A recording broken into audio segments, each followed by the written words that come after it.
आप सुन रहे हैं समाचार एजेंसी ऑफ इंडिया की साई न्यूज में ऑडियो बुलेटिन।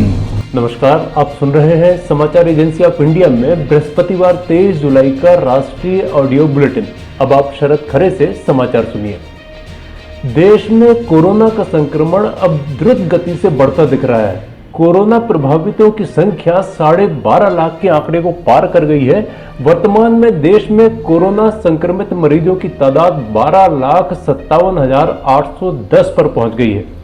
इसमें से सक्रिय मरीजों की तादाद 4,31,144 और रिकवर्ड मरीजों की तादाद 7,96,193 है। इस बीमारी से हुई मृत्यु का आंकड़ा भी 30,000 को पार कर गया है। देश में अब तक कोरोना के चलते 30,059 मौतें हो चुकी हैं।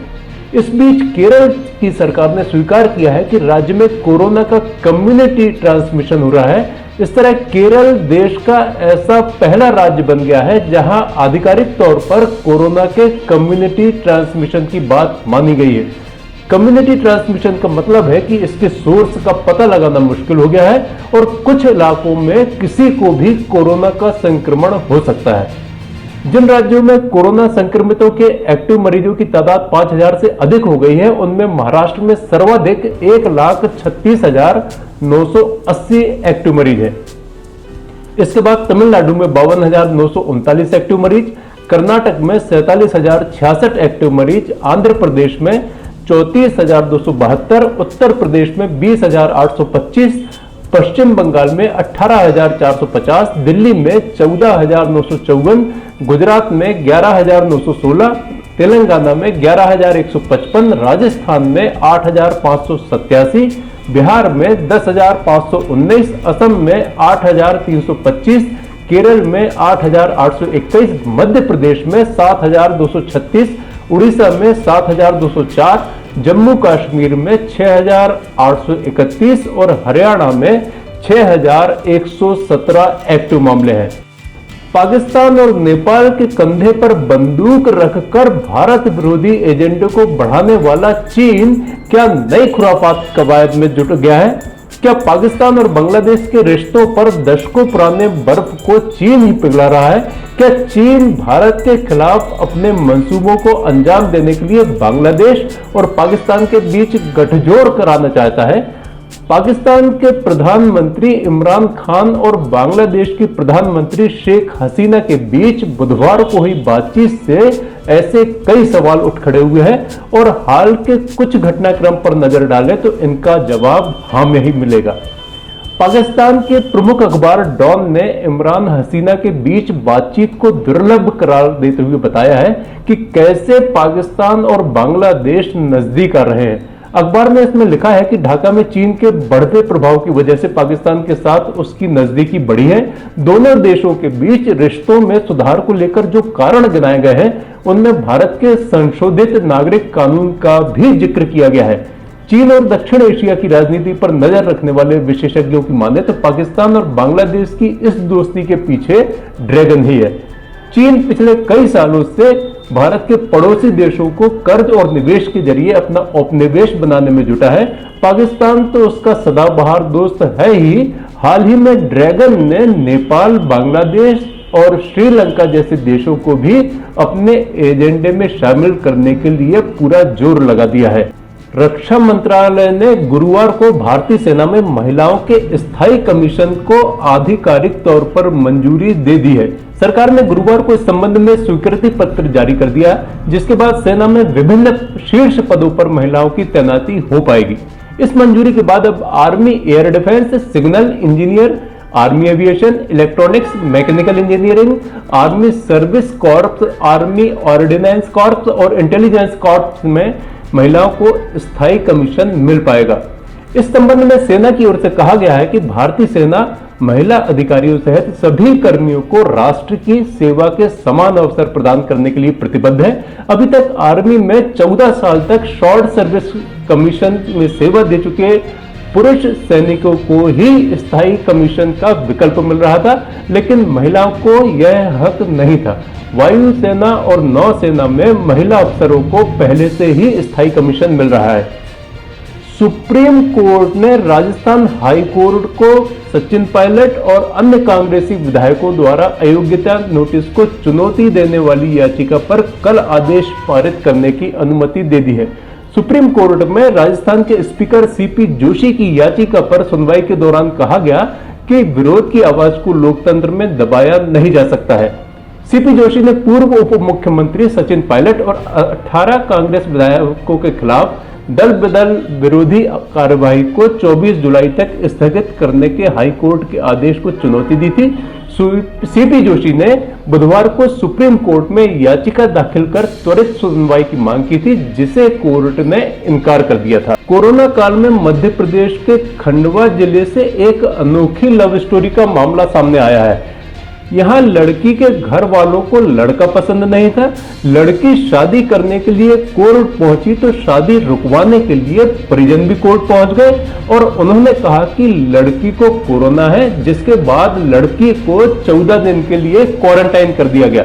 हालांकि युवती का कहना है कि कोरोना हारेगा और उनका प्यार जीतेगा।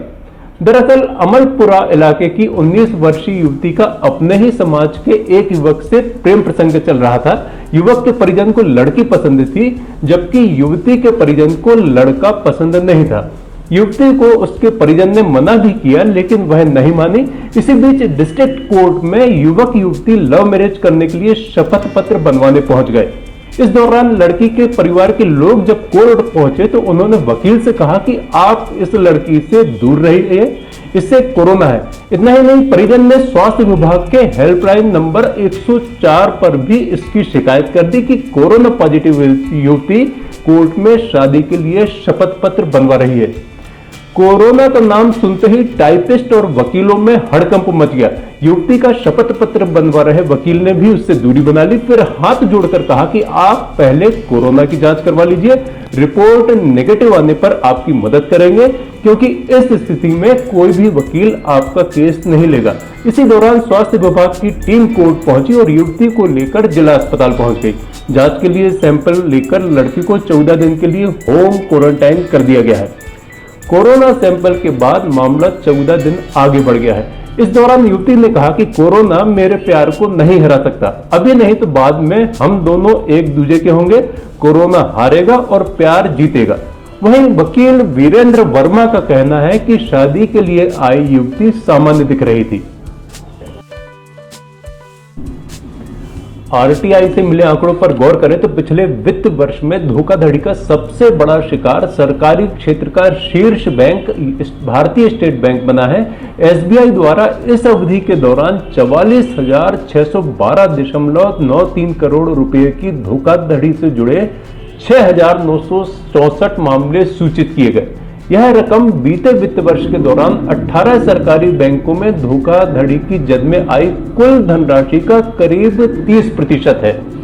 रिजर्व बैंक ने जानकारी देते हुए बताया कि पंजाब नेशनल बैंक द्वारा 1 अप्रैल 2019 से 31 मार्च 2020 की अवधि में धोखाधड़ी के 395 मामले सूचित किए गए, जिसमें 15,354 करोड़ रुपए की धनराशि शामिल है। इस फहरिस्त में तीसरे स्थान पर बैंक ऑफ बड़ौदा रहा, जिसमें 349 मामलों के साथ 12,586.68 करोड़ रुपए की धोखाधड़ी सामने आई है। समाचारों के बीच में हम आपको यह जानकारी भी दे दें कि मौसम संबंधित अपडेट्स जानने के लिए समाचार एजेंसी ऑफ इंडिया के चैनल पर रोजाना अपलोड होने वाले वीडियो जरूर देखें। मौसम से संबंधित अपडेट्स मूलतः किसानों, निर्माण कार्य करवाने वालों आदि के लिए फायदेमंद साबित हो सकते हैं। समाचार एजेंसी ऑफ इंडिया के द्वारा अब तक मौसम के जो पूर्वानुमान जारी किए गए हैं वे 95 से 99% तक सही साबित हुए हैं। देश के हृदय प्रदेश में कांग्रेस को एक और बड़ा झटका लगा है। मानदाता से कांग्रेस विधायक नारायण पटेल ने इस्तीफा दे दिया है। 15 दिनों के अंदर कांग्रेस को यह तीसरा बड़ा झटका है। नारायण पटेल के इस्तीफे के साथ ही एमपी में कांग्रेस विधायकों की संख्या अब 87 रह गई है।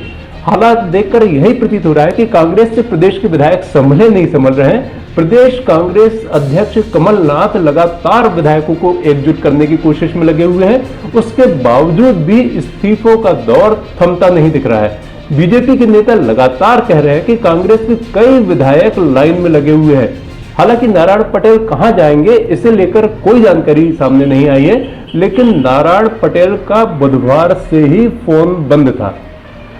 इसके पहले कांग्रेस विधायक प्रद्युम्न सिंह लोधी और सुमित्रा देवी पार्टी छोड़ चुके हैं। उसके बाद कमलनाथ ने भोपाल में विधायकों की एक बैठक भी की थी, लेकिन उसका असर नहीं दिख रहा है। बैठक के 3 दिन बाद ही एक और विधायक ने इस्तीफा दे दिया है। विधायकों के इस्तीफे से एमपी में कांग्रेस लगातार कमजोर हो रही है। कांग्रेस के प्रदेश में अब 87 विधायक रह गए हैं, वहीं बीजेपी के पास 107 विधायक हैं। बीजेपी को सरकार में रहने के लिए अब सिर्फ 9 विधायकों की आवश्यकता है। नारायण पटेल के इस्तीफे के बाद एमपी में 27 सीटों पर उपचुनाव होंगे। असदुद्दीन ओवैसी की पार्टी ऑल इंडिया मजलिस इत्तेहादुल मुस्लिमीन के औरंगाबाद से सांसद इम्तियाज जलील ने गुरुवार को महाराष्ट्र सरकार पर हमला बोला। उन्होंने सरकार पर कोरोना महामारी के चलते बकरीद समारोह पर प्रतिबंध को लेकर दोहरा मापदंड अपनाने का आरोप लगाया। इसके अलावा सांसद इम्तियाज जलील ने प्रधानमंत्री नरेंद्र मोदी के प्रस्तावित अयोध्या दौरे को लेकर भी सवाल उठाए हैं। इम्तियाज जलील ने कहा है कि सुप्रीम कोर्ट के आदेश के कारण पीएम नरेंद्र मोदी राम मंदिर का निर्माण करने जा रहे हैं और हमें इस पर कोई आपत्ति नहीं है, लेकिन सवाल यह है कि क्या नरेंद्र मोदी को देश के प्रधानमंत्री होने के नाते प्राथमिकताओं का आभास नहीं होना चाहिए।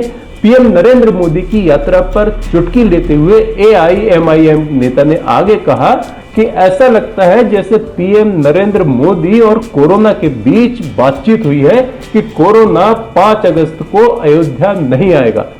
बकरीद पर्व के लिए महाराष्ट्र सरकार के दिशा निर्देशों की निंदा करते हुए इम्तियाज जलील ने कहा कि राज्य सरकार को यह स्पष्ट करना चाहिए कि बकरा ईद पर प्रतीकात्मक बलिदान कुर्बानी का क्या मतलब है। पिछले हफ्ते राज्य सरकार ने कोविड-19 महामारी के बीच 31 जुलाई और 1 अगस्त को त्योहार मनाने के लिए विशेष दिशा निर्देश जारी किए। दिशा निर्देशों के अनुसार लोगों से कहा गया है कि वे मस्जिदों की बजाय घर पर नमाज अदा करें और कुर्बानी के लिए जानवर ऑनलाइन या फोन पर खरीदें। राज्य सरकार ने यह भी अपील की है कि कुर्बानी यदि प्रतीकात्मक तरीके से की जाए तो अच्छा है। इम्तियाज जलील ने कहा कि राज्य सरकार अब हमारे त्योहारों को निर्धारित नहीं कर सकती है। इसके अलावा उन्होंने कहा कि जब बाकी सभी चीजें अनलॉक हो रही हैं तो उपासना स्थल अभी भी बंद क्यों है। कोरोना महामारी के बीच असम भारी बाढ़ की चपेट में है। असम के 26 जिले बाढ़ से बुरी तरह प्रभावित हैं। बुधवार तक बाढ़ जनित घटनाओं में 89 की जान जा चुकी है। असम राज्य आपदा प्रबंधन प्राधिकरण के मुताबिक असम से बाढ़ से बारपेटा, डिब्रूगढ़, कोकराझार, बोंगाईगांव और तिनसुकिया में सबसे ज्यादा असर हुआ है। यहां लगभग 26,31,343 लोग प्रभावित हुए हैं। ब्रह्मपुत्र का जलस्तर बढ़ने से 2,525 गांवों में पानी भर गया है। इससे 1,15,515.25 हेक्टेयर फसल बर्बाद हो गई है।